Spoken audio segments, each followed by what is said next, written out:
Hola, bienvenidos a Somos Aragón, serie en la que entrevistamos a egresados destacados de nuestra facultad. Mi nombre es Mariana Ordóñez y el día de hoy me encuentro sentada al lado de una socióloga, especialista en arte, educación y cultura. Cuenta con diplomados en Historia del Arte, Museografía y Museología Contemporánea. Además, ha brindado conferencias en el ámbito del arte. También ha colaborado en Grupo Milenio en proyectos de arte y tecnología, una trayectoria que enseguida conoceremos. Esto es Somos Aragón.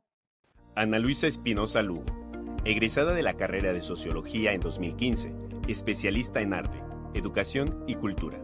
Cuenta con el diplomado en Historia de la Vida Cotidiana por el Colegio de México, Historia del Arte Mexicano en la Academia de San Carlos por la Facultad de Artes y Diseños de la UNAM. En Museografía por Wikidesign con el Instituto Nacional de Bellas Artes y Literatura a través del Laboratorio Arte Alameda, así como un curso de Museología Contemporánea en la Escuela Nacional de Conservación, Restauración y Museografía de Lina. Ha participado en publicaciones como el libro La Educación Inclusiva, Reflexiones desde Latinoamérica, de Castellanos Editores, y dirigido por el Dr. Juan Bello Domínguez y la doctora Mariana Aguilar Bobadilla, así como en el catálogo de la exposición Los Parques de Noguchi, coordinado por la curadora Manuela Moscoso. Ha brindado conferencias entre las que se encuentran Resistencia o Disidencia, la creación artística contemporánea frente a los procesos culturales de la globalización y Las y los científicos sociales como creadores de narrativas en el arte y la cultura. Su experiencia profesional de 10 años de trayectoria incluye en diferentes espacios, todos ellos en el ámbito del arte, tales como el Museo Tamayo de Arte Contemporáneo como coordinadora de educación, el Museo de Arte Contemporáneo de San Diego, California, con el desarrollo y ejecución del proyecto Focus, y en el Laboratorio Arte Alameda como museógrafo. También ha colaborado como asistente curatorial en Sonamaco y Salón ACME.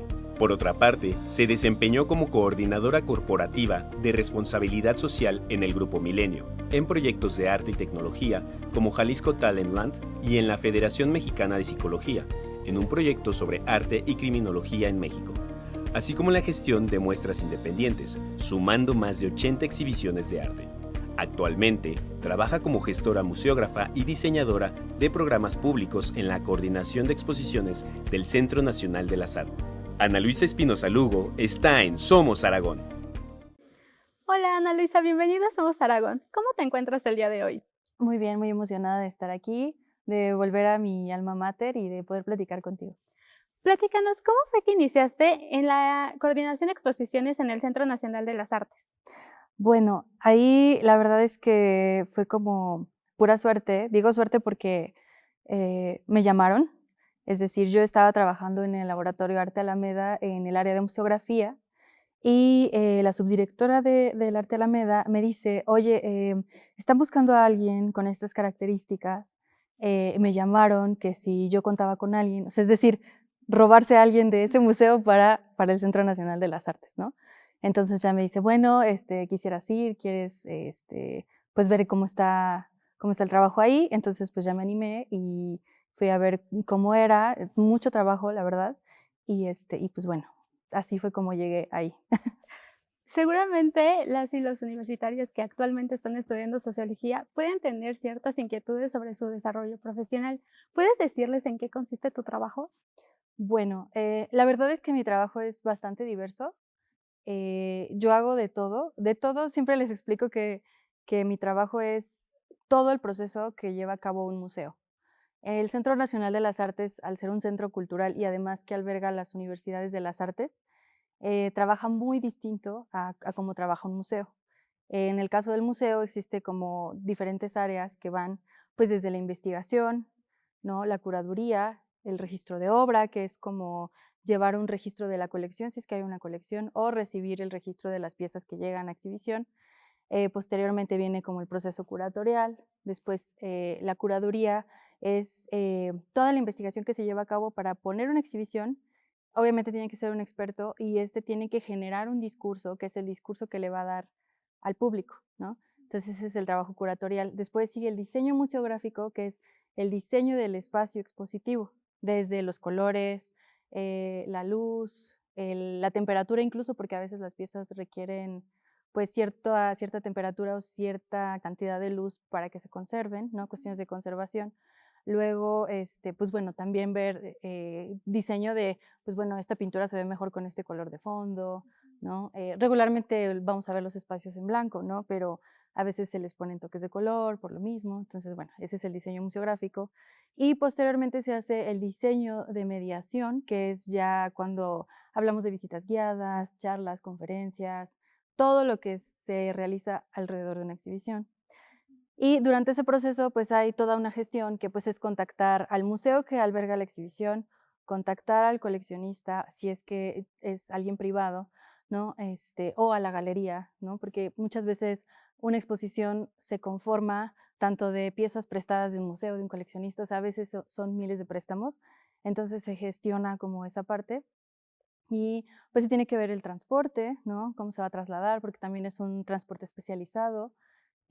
También se ve la cuestión de seguros, porque todas las piezas tienen que asegurarse, obviamente, y mucho más si son patrimoniales. Entonces, bueno, y pues ver que lleguen en buen estado. Se hace un dictamen, que ese dictamen es, bueno, cómo llega la obra, se tiene que hacer, porque si se detecta alguna anomalía en la pieza, pues bueno, uno la tiene que pagar, ¿no? Entonces, siempre es mejor que cuando llegue la pieza se diga, ya traía este rayoncito, ya traía este golpe, ya traía para evitar justo inconvenientes con la persona que lo presta. Y lo mismo pasa cuando se devuelve, ¿no? Se vuelve a hacer un dictamen, se toman fotografías, se redactan pues informes y se devuelve con el mismo procedimiento, ¿no? Entonces, digamos que todo lo que te acabo de describir es lo que hace un museo entero. Cada área específica con pues, cada persona especialista en eso. En el caso de mi trabajo en el Centro Nacional de las Artes, hago todo el proceso. Yo y otras 2 personas, ¿no? Que siempre digo que somos un equipo maravilloso porque justo hacemos todo ese procedimiento, porque, pues, como no operamos como un museo, no tenemos una colección, pues, gigante como lo llegan a tener muchos museos, tampoco es que haya un área de mediación o que se dedique a eso. Regularmente nos apoyamos mucho con becarios, voluntariados, servicios sociales, ¿no? Pero en general y bueno, también hay otro equipo gigante que nos apoya, que es como, digamos, el departamento que acoge a la coordinación de exposiciones. Entonces, bueno, ese es como la descripción general del trabajo que realizo. Y de todo este proceso, que pues realmente es mucho trabajo, ¿cuál es tu parte favorita? ¿Qué es lo que más te apasiona de tu desempeño profesional? Ay, pues hay muchas cosas que me apasionan, muchas. Creo que la parte más emocionante para mí es el momento en el que las piezas se colocan. ¿Por qué? Porque tú ya hiciste todo un trabajo previo, o sea, ya hiciste una investigación, ya hiciste la gestión, ya hiciste que llegaran, ¿no? La galería ya se adecuó, ya se le hicieron como todos los cambios que tenía que llevar a cabo. Y entonces, bueno, después sigue una cosa que en el medio se llama sembrado, que el sembrado es colocar la obra donde se supone que va a ir. Tú ya hiciste un diseño previo, a veces ocurre que cuando ya ves la pieza en el lugar no te funciona, ¿no? Y pues también tienes que seguir el discurso del curador, ¿no? Lo que quiere transmitir. Entonces, son decisiones complicadas. Entonces, creo que mi momento favorito, pues, es justo cuando ya está la obra colocada. Y otro de los momentos que más me apasionan, es ya cuando tú proporcionas visitas guiadas. De hecho, yo comencé mi interés, digamos, desde la sociología cuando estaba estudiando la carrera, mi interés era estudiar públicos. Entonces, mi interés era estudiar cómo una persona hace un recorrido en un museo y por qué, ¿no? ¿Por qué se tarda 3 minutos en esta pieza y por qué en esta se tarda un segundo, por ejemplo, ¿no? Entonces, comencé estudiando eso y después estudié mucho cómo darle al público las herramientas necesarias para poder interpretar una obra de arte, cualquiera que sea, ¿no? Tú le das como ciertos elementos, porque en el arte creo que cualquier opinión casi siempre es válida, ¿no? Porque tú puedes decir, esto me gusta, esto no me gusta, no es obligatorio que algo te guste, ¿no? Entonces, justo otra de mis partes favoritas y que me apasionan mucho es dar visitas guiadas y es explicarle a las personas el por qué una pieza está donde está, por qué se tiene que conservar, por qué es importante para su cultura, su identidad, por qué tiene algún mensaje social, por qué algunas no lo tienen, ¿no? Algunas son como muy estéticas, pero de todas maneras todas tienen algo que te puede llevar a ti a la reflexión. Entonces, creo que nadie, o sea, ninguna persona que visita un museo, creo que puede salir diciendo, ay, no aprendí nada. Creo que siempre te quedas con algo. Entonces, mi parte favorita justo es brindar esas visitas guiadas, responder dudas, porque sí creo que es bien importante mediar, o sea, ser un intérprete o alguien que te facilite algo que a lo mejor no entiendes, ¿no? Entonces, eso lo disfruto mucho. Y con todo esto que nos cuentas del proceso, lo que disfrutas, la experiencia que has tenido en los museos, ¿cuál es tu visión del arte hoy en día? Ay, pues fíjate que el arte sufre diferentes transformaciones a lo largo del tiempo. Eh, sí creo que el arte es un reflejo de lo que ocurre en ese momento, ¿no? Entonces, por eso en la historia del arte se hacen las divisiones por periodos, ¿no? Y vamos conociendo esos periodos y cada uno tiene pues sus características muy peculiares. Los artistas regularmente siempre tienen interés en algo, ¿no? A veces, casi siempre los cambios de periodos ocurren pues porque ya se revisó mucho algo y ya no queremos hablar de eso, ¿no? Eh, como cuando ocurría esta cuestión de que se pintaba mucho sobre cuestiones religiosas y que ya no se quería hablar de eso, ya se quería hablar de algo más espiritual, pero en otro tipo de reflexión como lo fue el romanticismo. Es decir, siempre, siempre todos los periodos del arte tienen mucho que ver con ese momento y lo que están pensando los artistas y lo que está ocurriendo en su sociedad y en cómo viven, de dónde vienen. Entonces, el arte en la actualidad, que pues podemos decir que es el arte contemporáneo, eh, yo he visto, o lo que alcanzo a ver, es que hay una como muchas ganas, ¿no? De gritar muchas cosas, de protestar por muchas cosas, ¿no?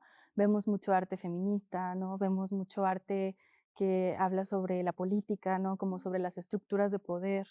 Entonces, a veces es complicado entenderlo porque se vuelve muy conceptual, ¿no? Entonces, tú ves algo que no entiendes, ¿no? A veces es muy difícil, ¿no? Porque el artista construye toda una narrativa alrededor de la pieza, pero creo que es muy importante. De hecho, mi periodo favorito es en los noventas, ¿no?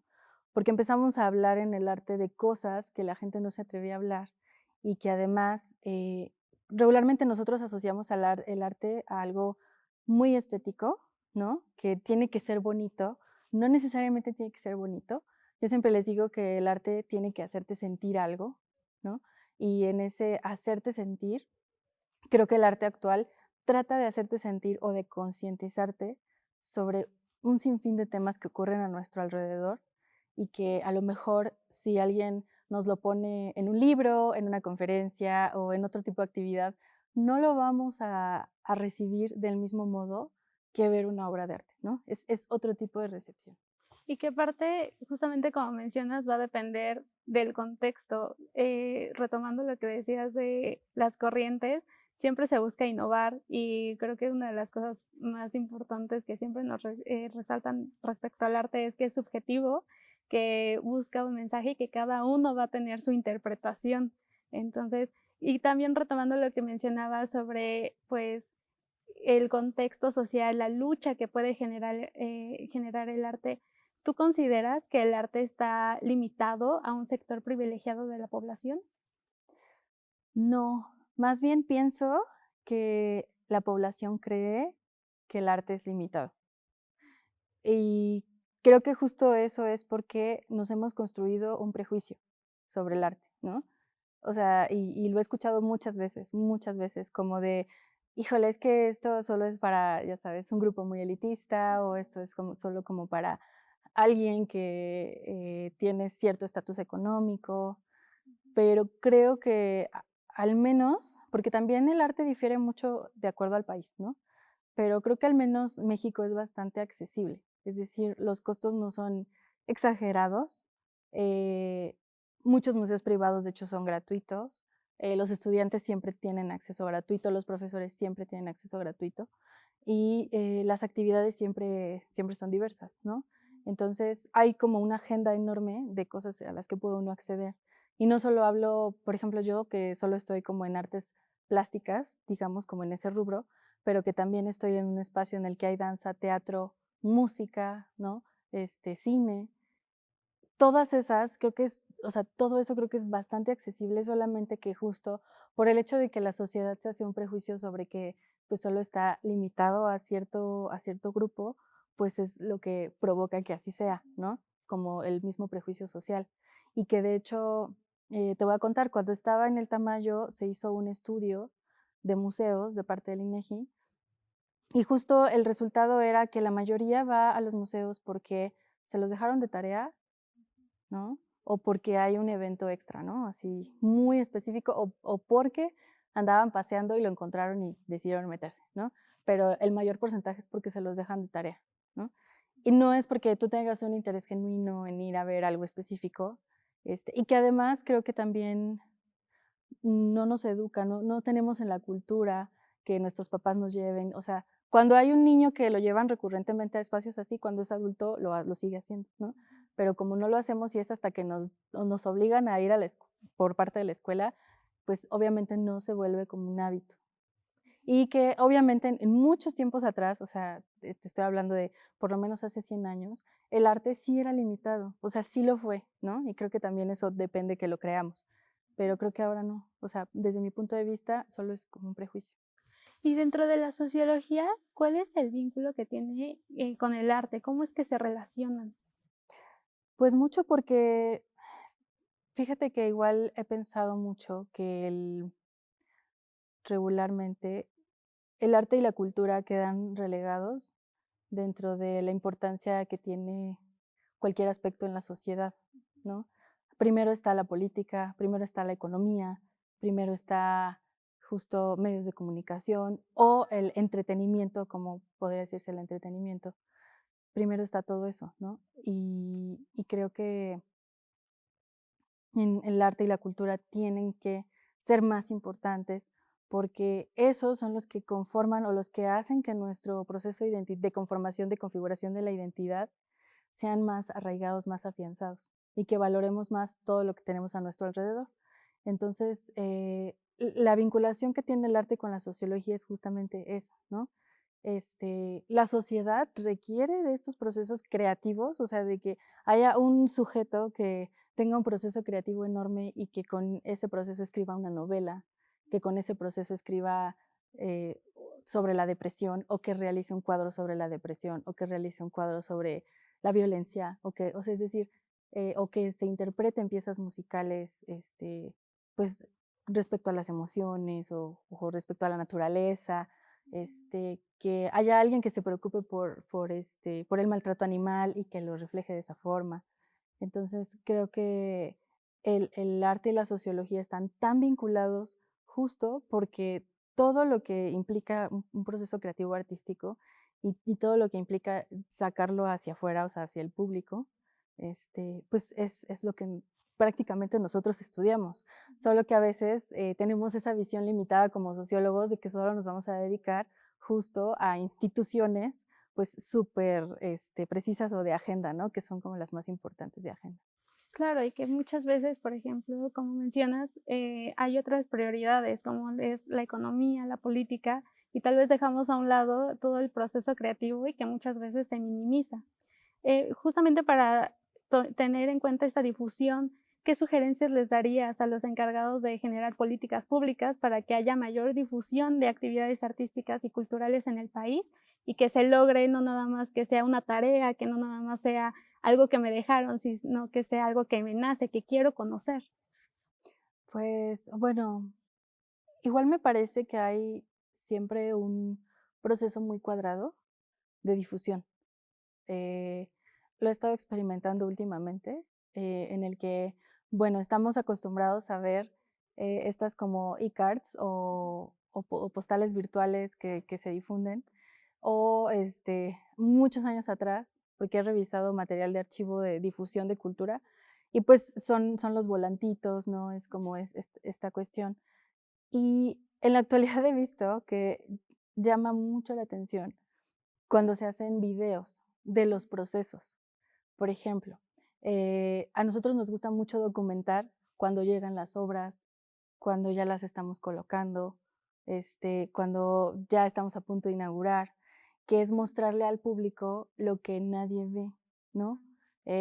Un ensayo de danza, un ensayo de algo, o cómo se está grabando una escena de cine, ¿no?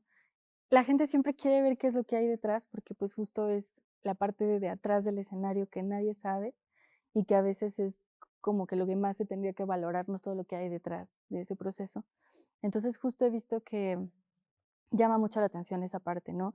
Y que justo las instituciones se estén abriendo a visibilizar esos procedimientos, porque igual cuando yo empecé a trabajar era prohibidísimo que tomaras fotos, era prohibidísimo que tomaras videos cuando llegaban las piezas, cuando las desembalabas y las sacabas para verlas, o sea, eran cosas muy, muy cerradas. Entonces ahora se están abriendo.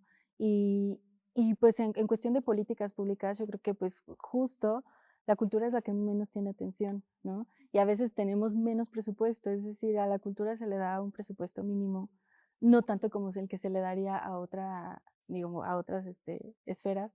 Entonces, no solo hablo del dinero, sino hablo de repensar, ¿no? Como una manera de ofrecer la cultura y de no reducirla al entretenimiento, porque a veces lo que más llama la atención es el entretenimiento, que no está mal, o sea, no es que sea equivocado, pero, pero no solo es eso, ¿sabes? O sea, porque además estamos en una sociedad en la que ahora busca mucha interacción con la pantalla, ¿no? Entonces, a mí me va a gustar muchísimo más ir a ver un Van Gogh en una sala inmersiva que un cuadrito de Van Gogh en el Munal, ¿no? Entonces, siempre la gente está buscando algo y sobre todo, en esta sociedad actual, está buscando algo en el que se pueda tomar la selfie, en el que pueda presumir en redes sociales que estuvo en este lugar. Y yo creo que justo eso es algo que no hemos repensado, ¿no? ¿Cómo vamos a plantear el arte ahora a partir del uso exagerado de pantallas, redes sociales, celulares, dispositivos electrónicos, a algo que no lo es, ¿no? Algo muy análogo como una pintura, ¿no? O como una danza que pues pocas veces requiere la tecnología, ¿no? O sí la hay, pero no es tanto. Entonces, creo que sí podemos repensar en eso, tanto como en prestarle más atención, como en generar pues más propuestas, más presupuesto, más innovación, porque así como el arte se va innovando, pues también quien lo difunde se tiene que innovar, ¿no? Sí, hay que explotar toda esta parte tecnológica que no necesariamente la tenemos que ver como enemigo, sino como una herramienta para llegar pues a esa difusión, a esa sociedad y justamente, como mencionabas, para quitar un poco la idea de que el arte se segmenta, de que el arte, obligatoriamente es inaccesible y más bien lograr esa grandeza en las propuestas artísticas que podemos tener y no nada más plantearlo como de que ahí está el cuadro, ahí está la pintura, ahí está la escultura, si quieren vayan, sino toda una experiencia que creo que es muy importante hoy en día y que lo vemos todo el tiempo en redes sociales sobre todo. Y con todo esto, con las generaciones que están estudiando sociología y que se quieren dedicar al arte, ¿qué habilidades consideras que deben de tener para lograr desempeñarse? Bueno, en la sociología no estudiamos mucho a las instituciones culturales, ¿no? Sí estudiamos, por supuesto, pues, cómo se generó una nación, ¿no? Y qué fue todo lo que el arte contribuyó a hacer de la sociedad lo que es.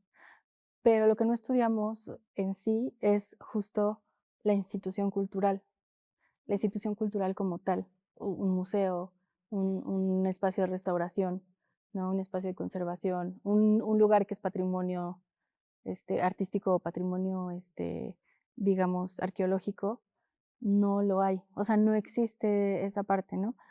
Eh, y, y muchas veces a mí también me preguntan, bueno, es que cómo llegaste a este espacio, ¿no? Entonces fue así de, bueno, pues es que también como estudiantes creo que no podemos estar esperando a que nos den absolutamente todo lo que nos interesa, porque igual cada alumno tiene su propio interés muy, muy particular.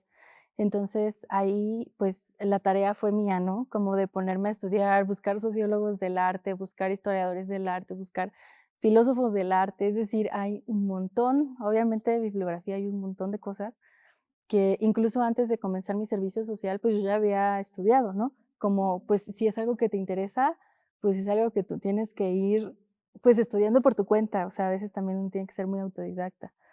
Entonces, y ya después en clase, pues puedes sacar justo eso, ¿no? Bueno, yo leí tal cosa y pues bueno, ya debatir con un profesor. Y las habilidades que uno tiene que tener, creo, al menos en el espacio del arte, pues creo que sí es como mucha fluidez para comunicarse, porque en el arte todo es una negociación. Todo, todo. O sea, si quieres hacer una exhibición, hay que negociarla. Si quieres hacer un festival, hay que negociarlo. Si quieres hacer una película, bueno, hay que negociar. Todo es una negociación. Y esa negociación pues se lleva a cabo a través de acuerdos, ¿no? Convenios. Y pues uno hay que saber cómo se llevan a cabo, ¿no? Incluso a veces pues hay que ver cuestiones jurídicas, ¿no? Esto sí se puede hacer, esto no se puede hacer.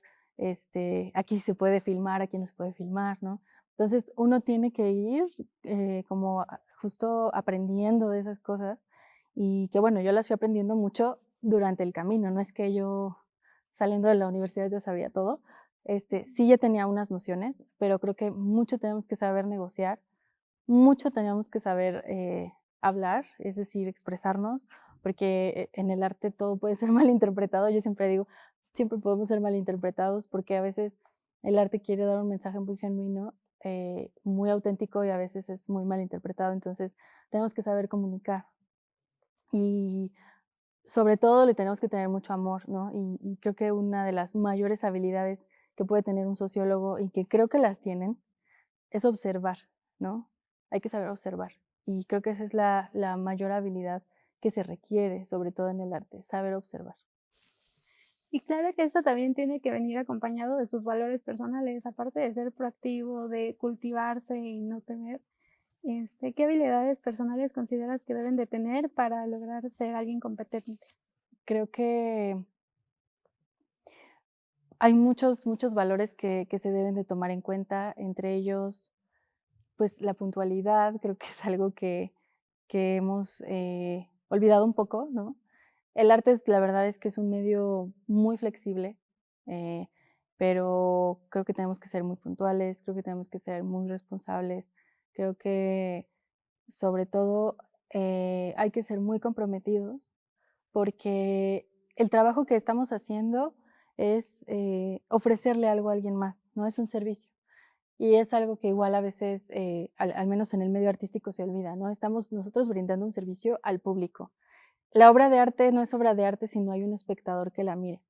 Y por mucho que sea maravillosa y por mucho que el artista haya trabajado muchísimo, que el coreógrafo haya trabajado muchísimo, siempre, pues bueno, hay un público espectador, hay un espectador que está esperando algo, ¿no?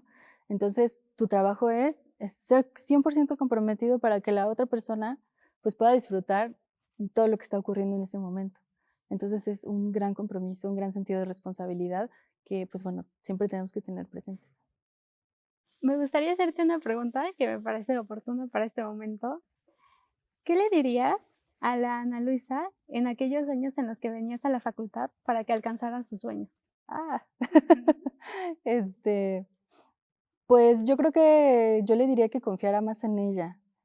Me parece que en algún punto todos, porque recuerdo a mis compañeros también, eh, somos inseguros, ¿no? En las capacidades que tenemos. Y te voy a contar una anécdota. Recuerdo perfectamente que cuando estaba en Milenio, una persona me dijo, ay, es que, pues fíjate que los de otras universidades se saben vender muy bien. Y pues como que a los de la UNAM les falta, ¿no? Entonces, ahí me quedé pensando, ¿por qué? ¿No? Y después, bueno, recordando a la Ana Luisa que estaba en la facultad y a todos mis compañeros, justo es eso, nos falta esa seguridad de decir, mira, yo soy Ana Luisa, yo soy Mariana, tengo estas habilidades, tengo esta capacidad y sé hacer todo esto y tengo todos estos conocimientos. Luego somos inseguros de presentar lo que podemos ofrecer, tanto para un trabajo, tanto para la sociedad o incluso en nuestras relaciones interpersonales, ¿no? Tener la certeza de saber quiénes somos. Entonces, creo que justo a esa edad o en esa etapa tenemos muchas inseguridades, ¿no? Y en la actualidad y siguen, ¿no? Siguen siempre, pero trabajar en ellas, ¿no? Creo que tenemos que trabajar en nuestra seguridad de saber que somos muy capaces de hacerlo y que nos presentemos ante esos lugares siendo así de capaces, ¿no? Así de, yo sé hacer esto, ¿no? Y no dudarlo, porque lo sabemos hacer. Pero cuando tú dudas, creo que esa duda la proyectas y entonces creo que la persona que está enfrente de ti pues puede dudar, ¿no? Entonces creo que yo le diría a esa Ana Luisa que confíe más en ella, ¿no? Ya para finalizar, ¿qué mensaje les darías a las y los jóvenes para que su vida profesional les permita tener logros permanentes? Yo les puedo decir que hay que ser muy disciplinados, tener siempre una rutina, me refiero, hay que tratar siempre de hacer lo que nos haga bien a nosotros mismos. Si nos hace bien hacer deporte, hagamos deporte disciplinadamente. Si nos hace bien leer un libro, leamos un libro disciplinadamente. Si nos hace bien convivir con la familia, con amigos, hagámoslo. Y también si en el ámbito profesional nosotros tenemos un interés muy específico por algo, creo que lo que tenemos que hacer siempre es disciplinarnos hasta lograrlo, porque a veces parece que el camino no es sencillo y muchas veces nos damos pues por vencidos muy fácil, ¿no? Nos rendimos muy fácil.